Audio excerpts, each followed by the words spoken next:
بسم اللہ الرحمن الرحیم۔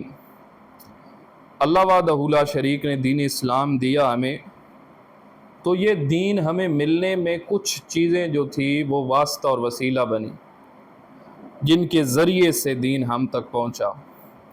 اللہ وحدہ لا شریک نے اپنی کتاب لوح محفوظ سے آسمان دنیا پر نازل کی، اور پھر حضرت جبرائیل کے ذریعے سے پیغمبر خدا صلی اللہ علیہ وسلم جناب نبی کریم صلی اللہ علیہ وسلم کے قلب اطہر پہ قرآن نازل ہوا۔ تو گویا جبرائیل بھی وسیلہ ہے، نبی کریم صلی اللہ علیہ وسلم بھی وسیلہ ہے، پھر اس کے بعد جو جماعت صحابہ ہیں یہ بھی اسلام کے لیے ایک وسیلے کا ذریعہ بن جاتی۔ یعنی اللہ کے رسول صلی اللہ علیہ وسلم کو ہم نے نہیں دیکھا، نہ ہم نے قرآن کو اترتے ہوئے دیکھا، نہ ہم نے جہاد کو دیکھا، غزوات کو دیکھا، نہ ہم نے ہجرت کو دیکھا۔ ایک جماعت تھی جس نے پیغمبر خدا صلی اللہ علیہ وسلم کی حیات بابرکت کا اتنے قریب سے مطالعہ کیا کہ ہر چیز کو سامنے رکھا۔ اس جماعت کو جماعت صحابہ کہتے ہیں، اور یہی وسیلہ بنی امت تک دین پہنچانے کا۔ امت کو جو دین ملا ہے وہ جناب نبی کریم صلی اللہ علیہ وسلم کے صحابہ کے ذریعے سے ملا ہے۔ صحابہ نے دین پیغمبر سے لیا اور اس امت کو دین دیا ہے۔ اگر پیغمبر صلی اللہ علیہ وسلم کے صحابہ کو درمیان سے نکال دو تو پھر دین جو ہے وہ صحیح سلامت ہم تک نہیں پہنچ سکتا۔ بعض دفعہ بعض لوگ ایک مغالطہ کہتے ہیں اور عجیب سی بات کہتے ہیں، وہ کہتے ہیں کہ ہم تم اہل سنت ہو، تم دین صحابہ سے لیتے ہو اور ہم دین اہل بیت سے لیتے ہیں۔ تو یہ اصل میں بہت بڑا بہتان ہے، بہتان عظیم ہے پیغمبر خدا صلی اللہ علیہ وسلم کی ذات بابرکت پر، کہ جو پیغمبر تھے وہ باہر اور دین بتاتے تھے، گھر جا کے اور دین بتاتے تھے۔ تو ایسی بات نہیں ہے۔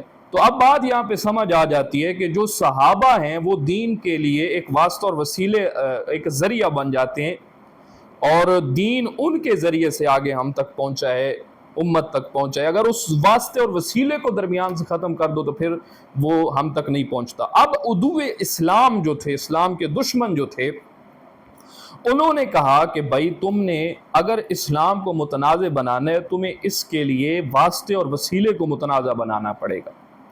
جب تک وہ درمیان کے واسطے کو متنازع نہیں بنائے گا، اس کو کٹ آف نہیں کرے گا، اصل چیز تو ملتی رہے گی، سپلائی ملے گی، اصل چیز تو صحیح سلامت باقی ہے نا۔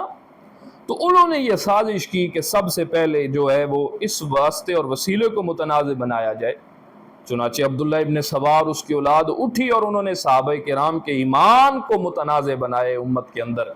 آپ کو اس کو ایک مثال سے سمجھیں، آپ کے گھر کے اندر ایک لائٹ جل رہی ہے، ایک بلب جل رہا ہے، پاور ہاؤس سے بجلی آ رہی ہے، اس تک پہنچ رہی ہے، واسطہ اور وسیلہ کیا ہے؟ تار ہے۔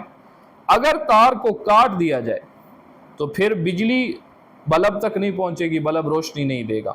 یعنی کسی چیز کو ختم کرنا ہے نا، اب بلب کی روشنی کو ختم کرنا ہے تو اس تار کو کاٹ دیا جائے گا، جو تار بجلی کا ذریعہ بن رہی ہے پہنچانے کا، اس تار کو ختم کر دیا جائے گا، تو وہ پھر خود بخود جو ہے وہ چیز ختم ہو جائے گی۔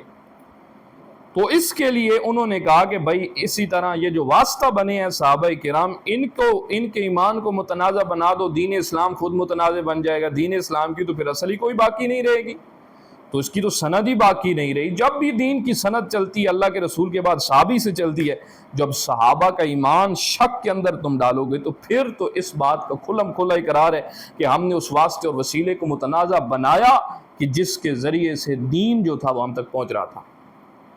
اب بات سمجھ آ رہی ہے کہ نہیں، کہ اس واسطے کو انہوں نے متنازع بنا دیا کہ جس کے ذریعے سے دین ہم تک پہنچ جاتا، تو دین اسلام کی شرعی حیثیت کیا باقی رہی؟ اس کی قانونی حیثیت کیا باقی رہی؟ اسنادی حیثیت کیا باقی رہی؟ کہ جو اولین مخاطب تھے، جن سے خطاب کیا جا رہا ہے، جو قرآن کو دیکھ رہے ہیں، جو غزوات کو دیکھ رہے ہیں، جو اللہ کے رسول کی ذات کو دیکھ رہے ہیں، ان کی ذات بابرکت ہی اگر متنازع ہے تو پھر مجھے آپ اس بات کا جواب دیں کہ پھر دین کی حیثیت کیا باقی رہے گی؟ پھر ہمارا وہ دعویٰ کہاں تک ٹھیک رہا کہ یہ دین جو ہے دین اسلام ہے، اللہ پاک نے اس کو قیامت کی صبح تک کے لیے محفوظ رکھنا ہے، پھر یہ ہمارا دعویٰ کہاں تک چلے گا؟ تو پھر ہم یہ نہیں کہہ سکتے کہ دین ہمارے پاس محفوظ حالت میں ہے، قرآن ہمارے پاس محفوظ حالت میں ہے۔ تو گویا اگر قرآن کو محفوظ ماننے ہے نا تو سب سے پہلے صحابہ کے ایمان کو ماننا پڑے گا، ان کی عدالت کو ماننا پڑے گا، ان کو تنقید سے بالا تر ماننا پڑے گا، ان کو قرآنی شخصیات ماننا پڑے گا، ان کو معیار حق ماننا پڑے گا۔ یہ ساری چیزیں اگر انسان مانے گا تو پھر اسلام بچتا ہے، وگرنہ اسلام نہیں بچتا۔ تو اسلام کے بچانے کے لیے صحابہ کرام کا جو دفاع ہے گویا یہ سارے دین کا دفاع ہے، کیونکہ وہ تو سندی حیثیت رکھتے ہیں، اسلام کی بنیاد کی حیثیت ہے، بنیاد کی حیثیت ہے نا۔